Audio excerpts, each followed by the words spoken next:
Our musician today is Andy Bazoff, and that was Schubert's Military March, Opus 51, number 1. Thank you, Andy. I'm Peg Cartier, and I have the honor of being your lay leader this morning on this first Sunday of our new fall season and our first Zoom service ever. And you can see already that we still have a few things to iron out. We find the transitions from one section to another are our biggest challenge. But welcome to all of you, members, visitors, and friends of the congregation. If you are a first-time visitor or a guest, please know that you can go to our website, www.lakeshoreunitarian.org, to learn more about us and to sign up for our newsletter so you know what's coming up. We hope you'll stay for virtual coffee and real conversation from 11:30 to noon. And now our topic today is Grace from the Rubble, Two Fathers' Roads to Reconciliation after the Oklahoma City bombing. Now this might seem quite dark and heavy for our opening Sunday, but really forgiveness and reconciliation, letting go of hate and choosing compassion instead, is a most uplifting message. The idea of reconciliation and forgiveness is also so timely in this environment of peaceful protests being turned violent. I know our hearts go out to all of those who have been traumatized by what has been happening. And now, please join me in reciting our covenant, which will appear on your screens while you remain muted.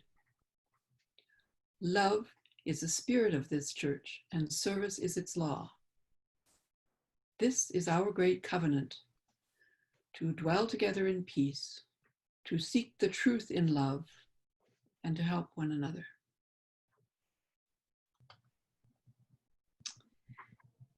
In the words of Nelson Mandela, may your choices reflect your hopes and not your fears. As we light our chalice this morning, let us keep this in our thoughts.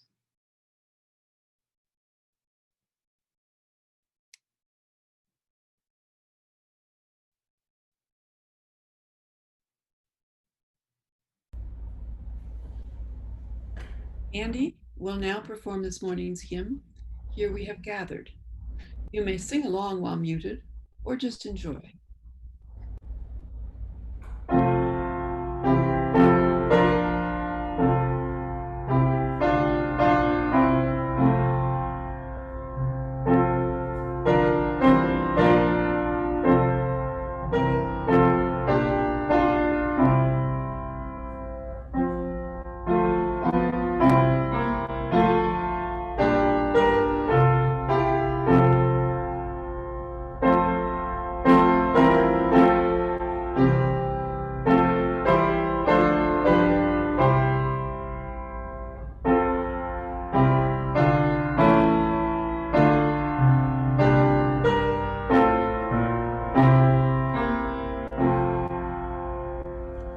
Here we have gathered, gathered side by side, circle of kinship, come and step inside.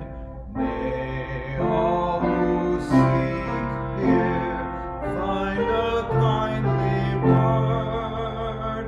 May all who speak here feel they have been heard. Sing now together this our heart's own song. Here we have gathered, called to celebrate days of our lifetime, matters small and great. May we of all ages, women, children, men, infants and sages, sharing what we can. Sing now together this our heart's own song.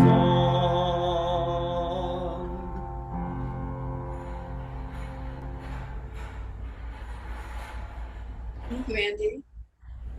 At this time, we celebrate the strength of this community with a sharing of our joys and concerns in the hopes that joys shared can be magnified and concerns shared can be lessened.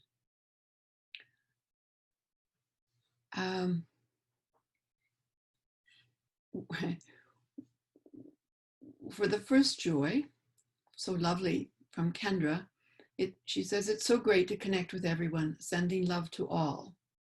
And from Danny Petrie, to everyone, bravo. And we need that, thank you. From Liz Garvey, her joy is that I can paint my shutters while I listen to the lecture, but her concern is that she's sad about not having a water ceremony today. And I think we all are, but we just didn't know how to do it. From Andy Bazoff, his joy is Happy New Year to those celebrating Rosh Hashanah this coming weekend. And from Danny Petrie, I was applauding the music. Now, I'm trying to go up on my, oh, I think I missed a few here. Oh my goodness, how lovely. From Michelle, my daughter Allison is currently having a woofing worldwide opportunity in organic farming experience in upstate New York, Corning, New York, where she's gardening and learning about bees, feeding ducks, chickens, and ponies for 3 weeks. Oh, what fun. And how educational. Another joy is from Ann Walker. She said another black swallowtail emerged from the chrysalis today. And from Lakeshore Unitarian Society to everyone. Oh, I can skip that. That's not a joy. And that's it. And what lovely joys. And I hope that sharing the sorrows has made it easier.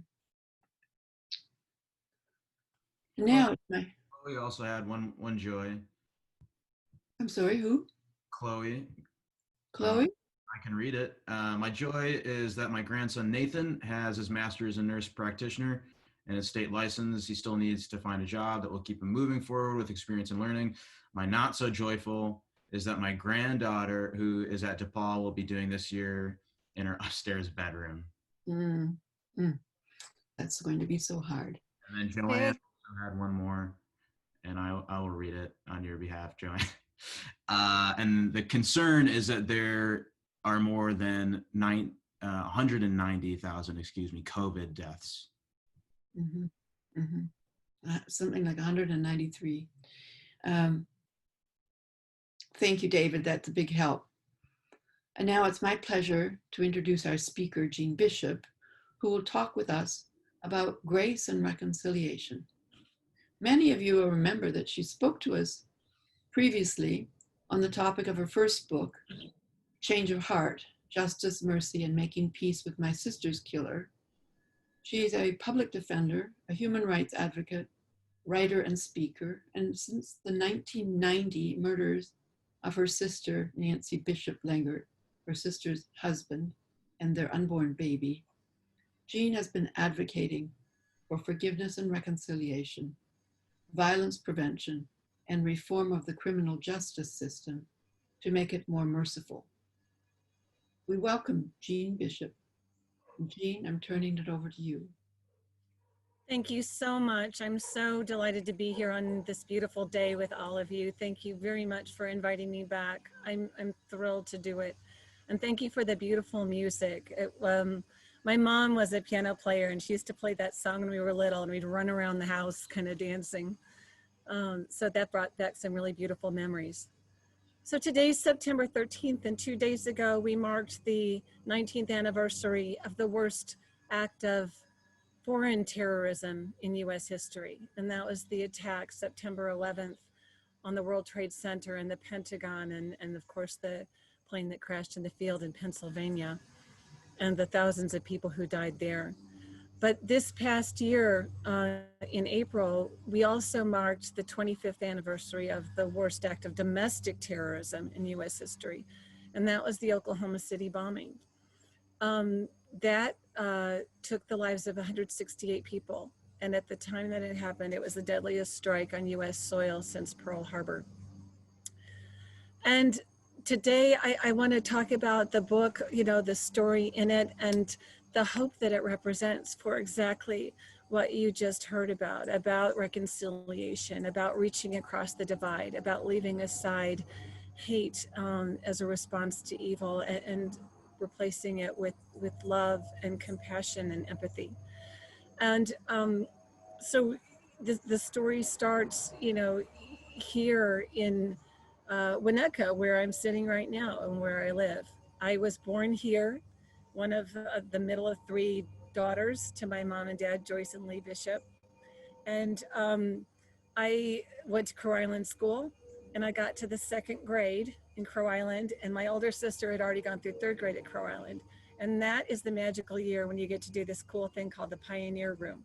And the Pioneer Room is where the students get to go out in the woods and pretend to hunt for their food, and they weave, spin yarn and weave little cloth, and they make horn books, and they dip candles and cook on this real fireplace down in the Pioneer Room at Crow Island School's basement.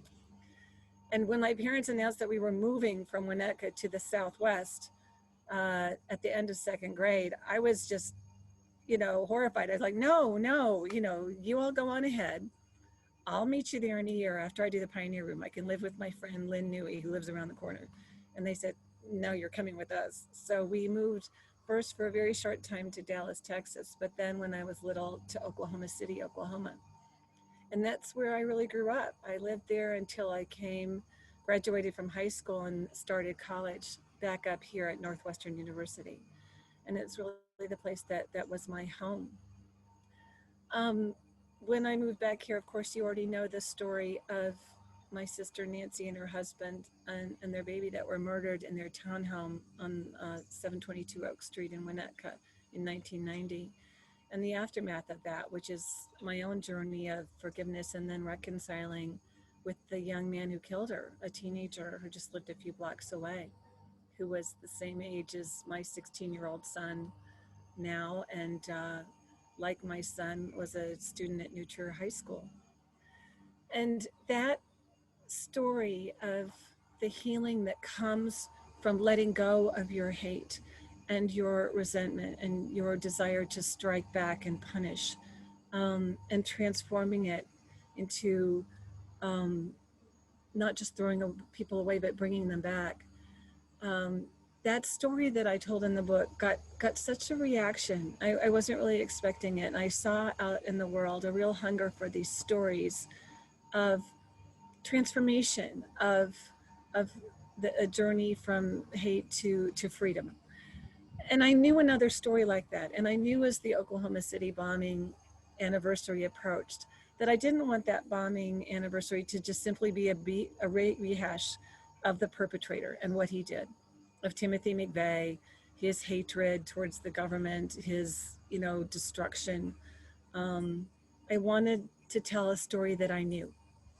And that's a story of forgiveness and reconciliation that I find absolutely breathtaking. And it's the story I tell in this book, Grace from the Rubble. So after Nancy was killed, and her killer wasn't eligible for the death penalty because he was a juvenile, a lot of people asked us, well, aren't you sorry that he couldn't get the death penalty? And I said, no, I'm relieved. I mean, I don't believe in killing to show that killing is wrong. I don't believe in digging another grave and shedding more blood. It's just going to create another grieving family. It's not going to heal me. It's not going to honor the memory of my sister who loved life and would never want her memorial to be more bloodshed. And so I did a lot of work against the death penalty all over the world. And in the course of doing that, I got to meet this extraordinary man named Bud Welch.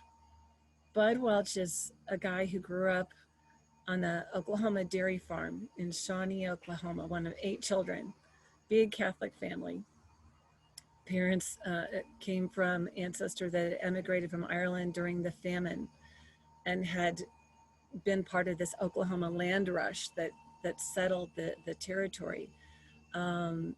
It was an opportunity for immigrants like the Welches to have a plot of land where they could start a farm, and that farm is still in Bud Welch's family today. He's 80 years old now. But Bud had 3 children. The first little boy died at only 7 weeks old of a heart condition. The second one still lives today. The third was Bud's daughter, Julie Welch. That was his baby, his youngest and his only daughter. And she was born at 1.5 pounds premature, and also suffering from this condition is underdevelopment of the lungs called hyaline membrane. And hyaline membrane is something that killed the youngest child of John F. and Jacqueline Kennedy. People, I think, may remember this, that she had 2 children, John and Caroline, but their third child died shortly after he was born. And so having a daughter born with this condition and so small was absolutely terrifying for Bud, who'd already lost a child and didn't want to lose another one. But miraculously, Julie survived, even though doctors only gave her about a 10% chance of survival. And she grew up also a very faithful Catholic. In the last 2 years of her life, she was a daily communicant in the Catholic Church, meaning that every single day, either before work or after, she would go to her Catholic church and take communion. And Julie died at the age of 23, just about the same age as my sister Nancy when she died, in the Murrah Federal Building in Oklahoma City on April 19th, 1995. Julie was a whiz at languages, and she was fluent in 5 languages, including Spanish. So when she graduated from Marquette University, she went back to Oklahoma City, her hometown, and took a job helping people in the Social Security Administration office on the first floor of that building, helping them to understand, what was going on and assisting them in that way. So those are the first 2 characters in my book. The next 2 that I introduce in the book are the young man who set off the bomb that took Julie's life and the life of 167 other people in that building, Timothy McVeigh, and his father, Bill McVeigh. So Bill is almost a mirror image of Bud Welch, only he is in, instead of Oklahoma, he's in this little town called Pendleton, New York, outside of Rochester. Outside of Buffalo, New York. And he was an auto parts worker at a plant overnight, making parts for GM cars for about 39 years before he retired. And, I talk about it in the book and what it was like to meet him, because he's just the salt of the earth. He has only lived in this 5-mile radius of where he was born, on a farm in Western New York, his entire life. He's never wanted to live anywhere else. And everyone there knows him. He goes to lunch right now at age 80 with guys that he was in Catholic school in 1st grade. And he can tell you about every rock and tree and stump in the whole area where he grew up. And he's the guy who does the bingo for the church and does the volunteer for the fire company and coaches the Little League and is part of the men's softball and bowling league with his union. He organizes the golf tournaments. He does the books for the American Legion Hall. I mean, he's just this quiet, indispensable man. And he had one son, Tim, who grew up unremarkable. Never in trouble in school, never in trouble with the law growing up, no red flags.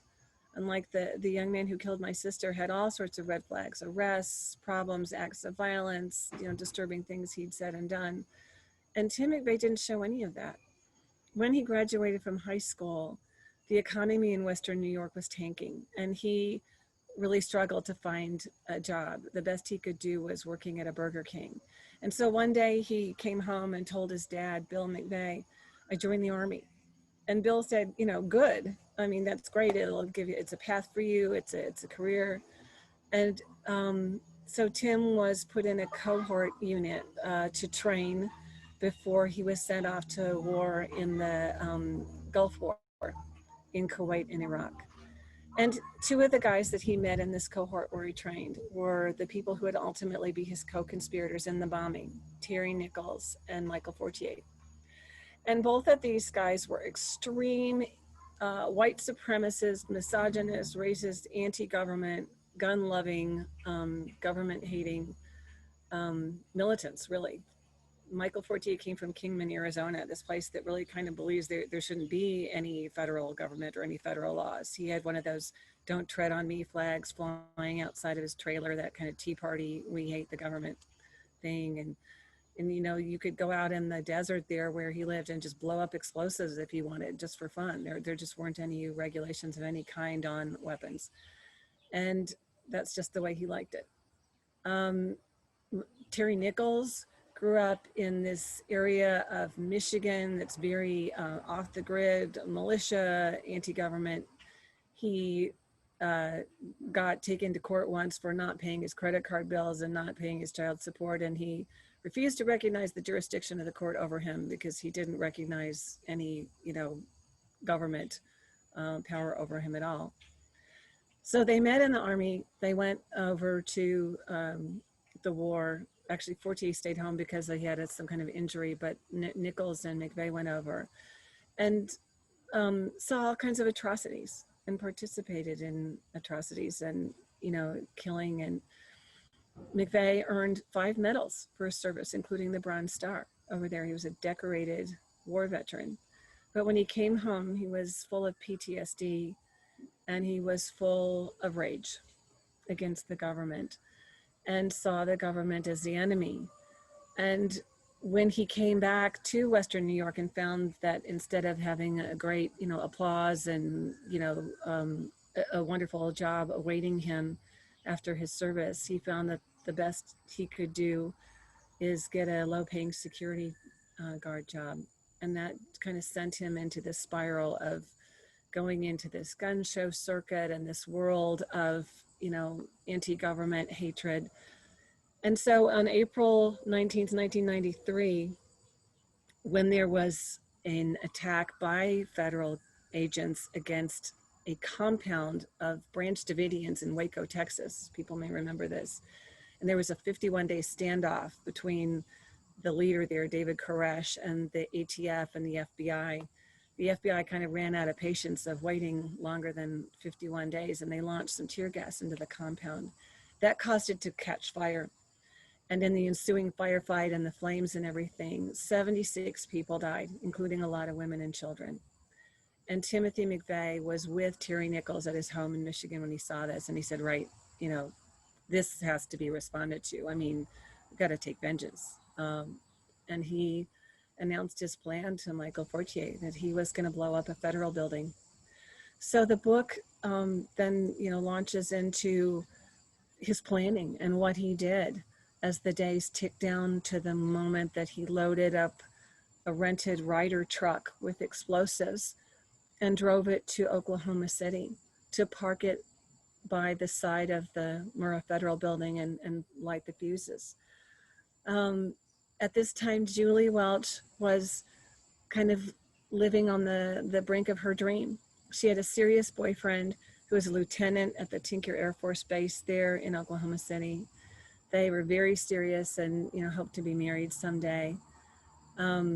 She was about to leave her job as an interpreter and have her dream job of being a Spanish teacher to children, because she'd started a preschool for Spanish speaking children at her church in Oklahoma City, and she just really had a heart for children and wanted to teach. And all of these dreams were about to come true when she drove to work after Mass on April 19th, 1995. She went inside and went to the back with her coworkers because their boss had asked them to kind of clean out the supply closet. And then she got called to the front at 9 o'clock to go help a guy who needed help translating. And she told her coworkers, "I'll be right back." And one of the coworkers said that haunts her now, because when Julie went to the front, the bomb went off. All three of the coworkers in the back survived. They were rescued 45 minutes later, and among them, Julie alone perished. And so then the book turns to just the horrible grief and aftermath for Bud and the rage he felt. And when Timothy McVeigh was arrested by a fluke 2 days later, he got pulled over for driving without a license on the back of his car. And that's how he ultimately was located by the FBI and arrested. And so Bud wanted him to die. Bud hoped that a sniper would take him out when he was being transported from one, you know, location to another. The death penalty wasn't swift enough for him, even though the federal government had immediately, you know, announced that it would be seeking the death penalty against McVeigh for killing so many people in this incident. And he started smoking 4 packs a day and drinking, you know, blackout drinking almost every night, and going obsessively down to the ruins of the Murrah building in Oklahoma City and just grieving his daughter. And Bud was a gas station owner, and his customers at the station said, "Bud, you're killing yourself with this hate." And he would shrug his shoulders and say, "You know, I don't care. The sooner I die, the sooner I'll see my daughter Julie in heaven someday." But after a time, after about a year, Bud saw that they were right, that the hate wasn't healing him, that it in fact was destroying him from within. And he started looking into, well, why had Timothy McVeigh done this? And when he saw that it was all retaliation and revenge for Waco, you know, and against the federal government, he thought, well, what's the death penalty but more retaliation and revenge? Like, where will it end? It has to end somewhere. This cycle of hate, revenge has to stop. And it's going to stop here with me. He forgave Tim McVeigh, tried to reach out to him and meet with him to tell him so, and he wasn't able to. So instead, he did this astonishing thing. He reached out through a Catholic nun in Buffalo. He asked her to help him track down and find Bill McVeigh so he could reach out instead to Tim McVeigh's grieving father. Because by this time, Tim McVeigh was under a sentence of death, but not yet executed. So Bud Welch traveled to Pendleton, New York, and he went to the door of Bill McVeigh and knocked. And he went and walked in Bill's garden, Bill's huge garden in the back of his house. He sat at his kitchen table and he said, "I don't hate you. I don't hate your son. I don't want him to die, and I'll do everything I can to prevent it." And they found this common ground of fathers. They found all these things they had in common. Both come from these big Irish Catholic families, both Catholic schools all the way through high school, both working men after that. Each had 3 children. They're almost exactly the same age, born only a few months apart.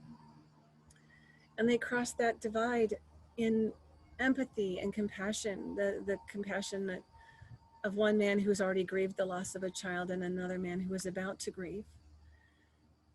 And Bud was true to his word. On the day that Tim McVeigh was arrested, in June 11th, 2001, in Terre Haute, Indiana, Bud Welch stood out in front of the gates of the prison and talked to the press from 6 in the morning until 11 o'clock at night, saying, this isn't going to heal me, this isn't going to bring my daughter back.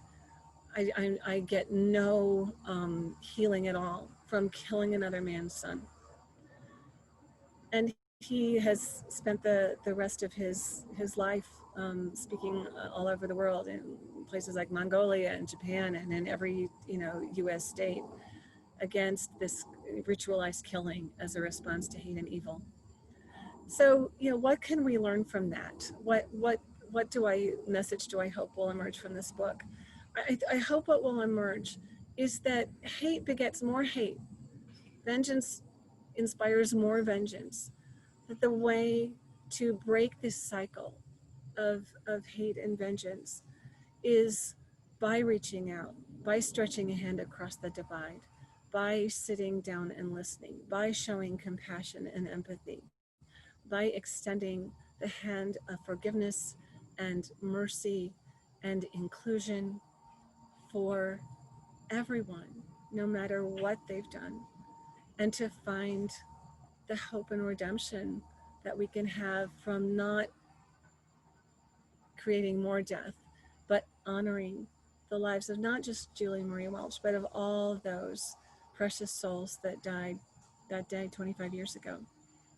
So with that, I just want to thank you so much for hearing these words today, and I'd love to have your thoughts and questions.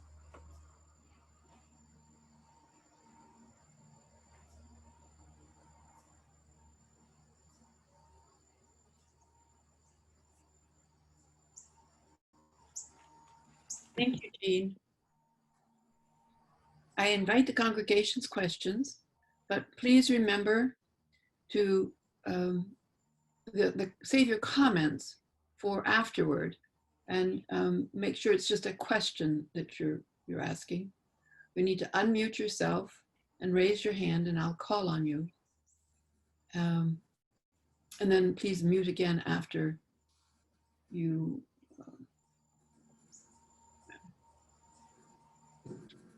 I have to get the gallery. There. Okay. Questions? Joanne? Yes, thank you, Jeanne, for that wonderful talk. Whatever happened to Terry Nichols in his role in this terrible event? Is he still in prison, and have you reached out to him? That's a great question. Thanks for asking that. Terry Nichols is still in prison. So the two co-conspirators play pretty minor roles in this. It was really Tim and Tim alone whose idea it was, and who drove the truck and who set it off. He did that completely alone. Michael Fortier helped him do only one thing, and that was to kind of case the joint, right? He drove with McVeigh to Oklahoma City because Tim had considered a bunch of different places to blow up. He thought about blowing up the building in Waco, but it was really too small to make a big splash. He thought about blowing up the one in Little Rock, Arkansas, because at the time Bill Clinton was president. But he finally settled on Oklahoma City because it was this great big glass front building that would shatter, those windows would shatter easily, and it would cause more people to die. And that's what he wanted. He wanted the highest body count possible. So Michael Fortier drove with him to Oklahoma City to look at the building, and decided that they should put the bomb near the front and not the back, because the back was more reinforced where the elevator shafts were. It would hold up better against the force of a bomb.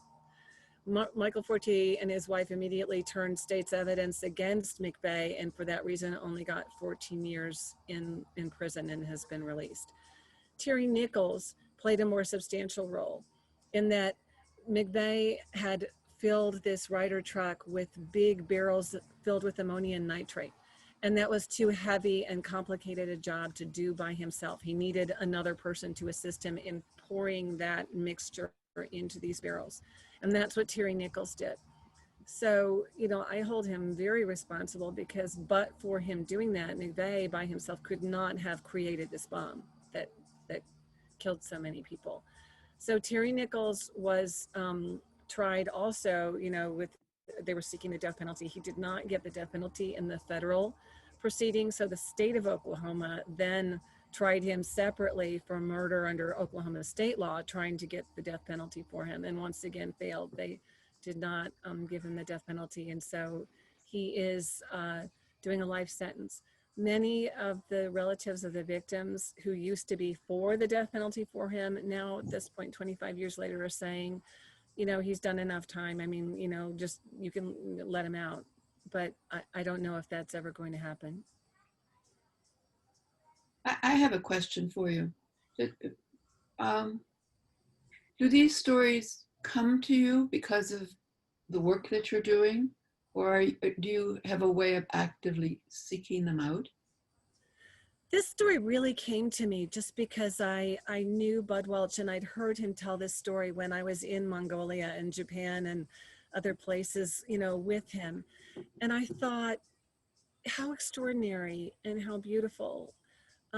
Because, you know, we hear a lot about the love of mothers. I'm a mother, but I thought this was an extraordinary story of the love of fathers for their children and how it's manifested. I mean, Bill McVeigh has done this amazing thing, which is he's condemned what his son did. He said, I'll never understand it. I feel so bad for all the victims and their survivors and the people of Oklahoma City. But he said, but this is my son and I will always love him. Some people said he should change his name, and he said, no, you know, this is who I am. I am the father of Tim McVeigh. But he carries that with a great deal of a sense of what that means.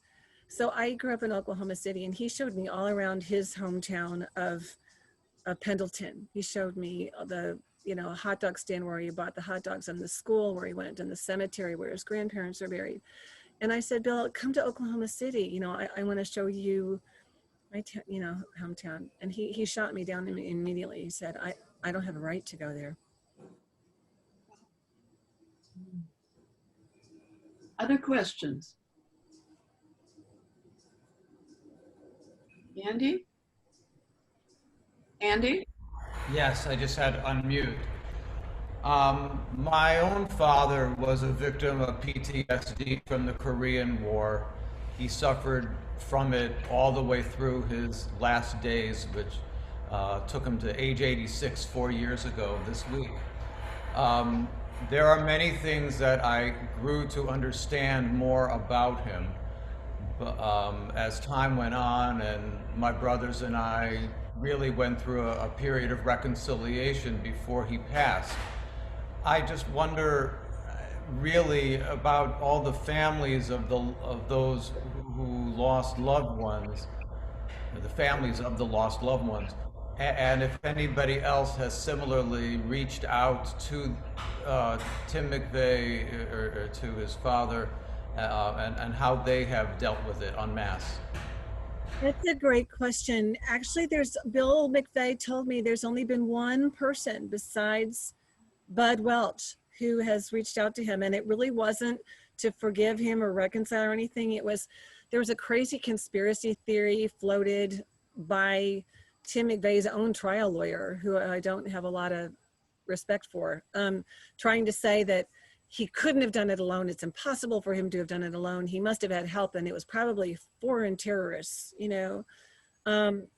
And so one of the families— It's always somebody else. It's always somebody else. Right, yeah, it has to be somebody from the other. It can't be one of us, right?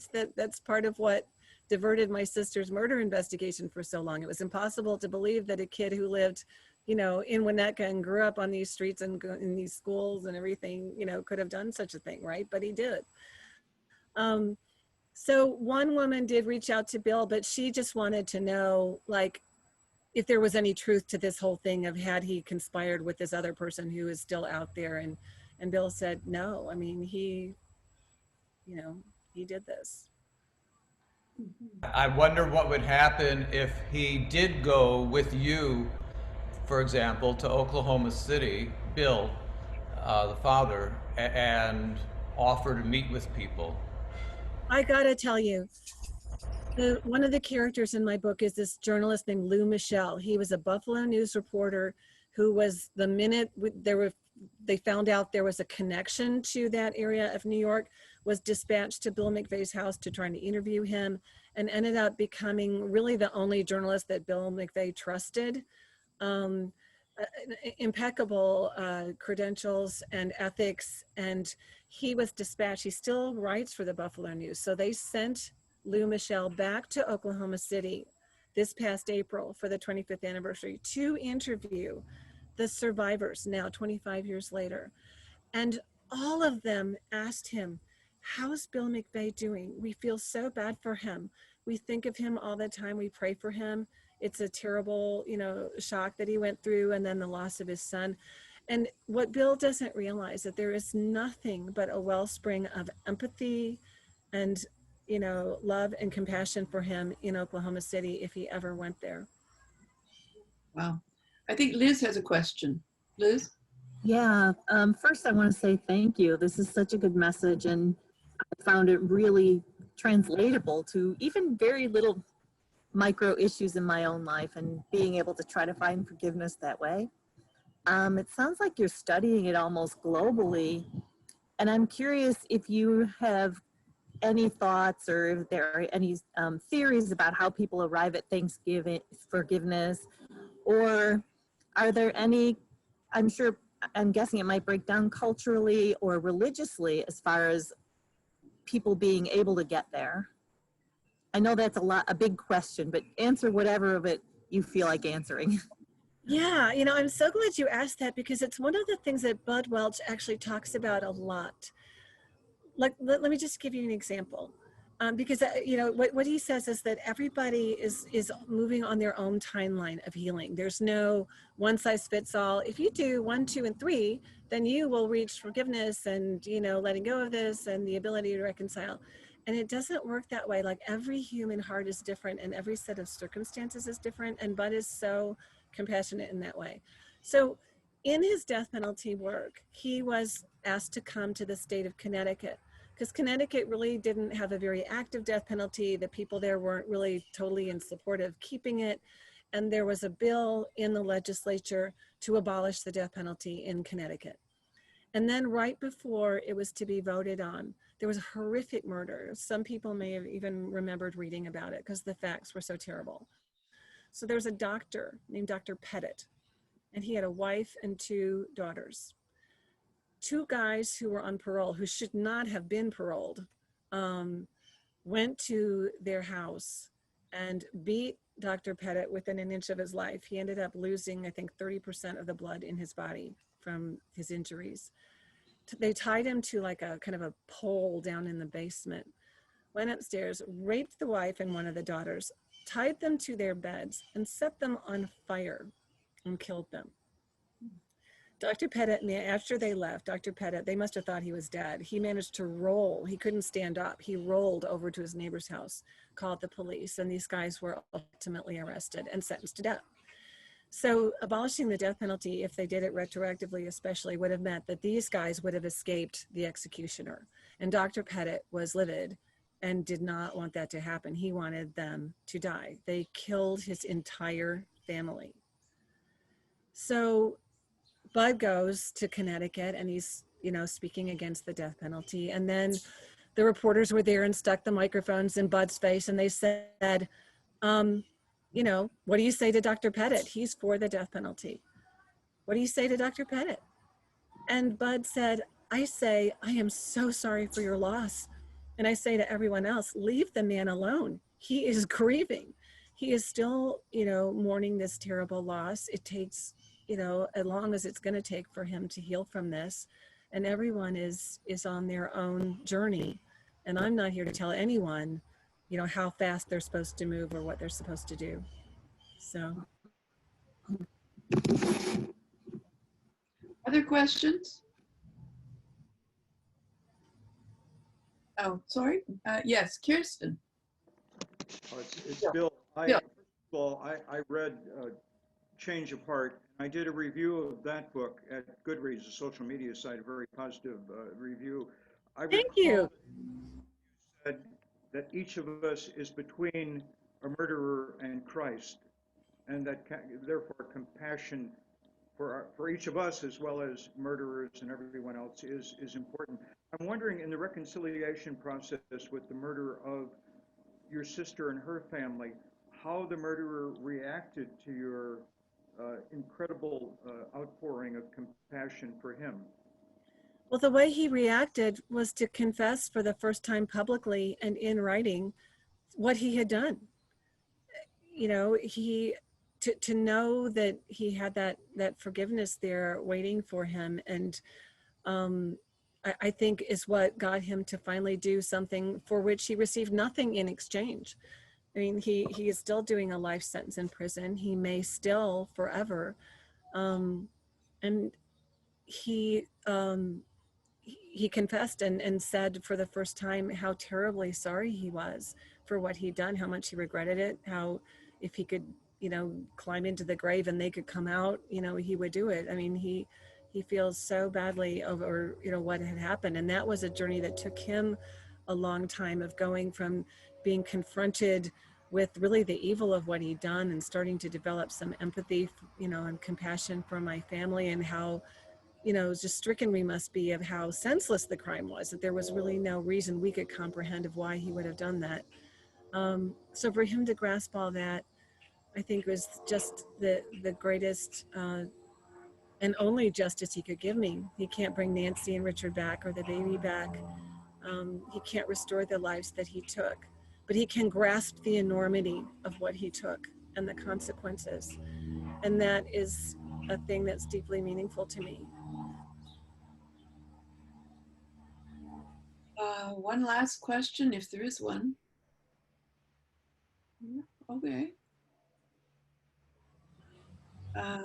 Thank you, Jeanne. That was touching and so meaningful. There'll be an opportunity to continue discussions in the speaker breakout room after the service. So now Andy will present our final song.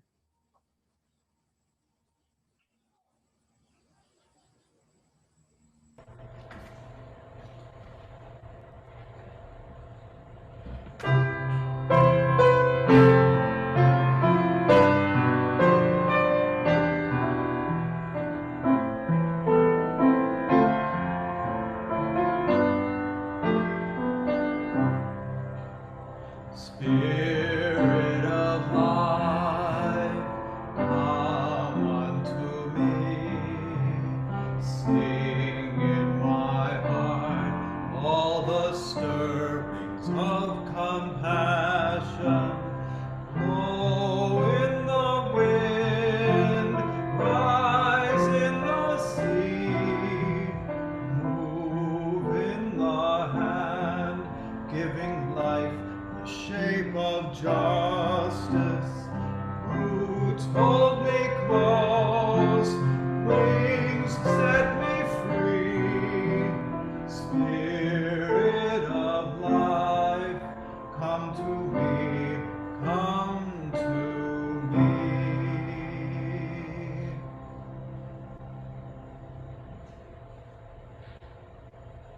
Jeanne's talk draws me to our third principle, acceptance of one another and encouragement to spiritual growth in our congregation. We have a few announcements before we start our post-service conversation. First, thank you to Joanne and David and to the entire LSUS board who worked together so creatively to put together today's service. And thanks to all of you for joining us. We're renewed by seeing members and friends once again and hope that visitors will return in future weeks. We appreciate your support for our congregation and direct you to our website in order to make a donation in place of our offertory. Next Sunday, we will hear from Michael Hogue. He's a PhD professor of theology, ethics, and philosophy of religion at Meadville Lombard Theological School, and he's speaking on democracy for an uncertain world, a theological perspective. Are there any announcements from the congregation? Anne. Hi. One of the best ways to feel empowered during this horrible pandemic is by helping others. We have scheduled 3 volunteer opportunities in October for you. Through October 14th, we will be collecting new and used children's books for Bernie's Book Bank. On October 18th, you can participate in what is now a virtual crop walk. You can also donate online and send donations to me. I will have to give you some information on how to write them up. Through November 1st, we will be collecting, this time unopened, bags of Halloween candy for the vets at Chicago's Jesse Brown VA Medical Center.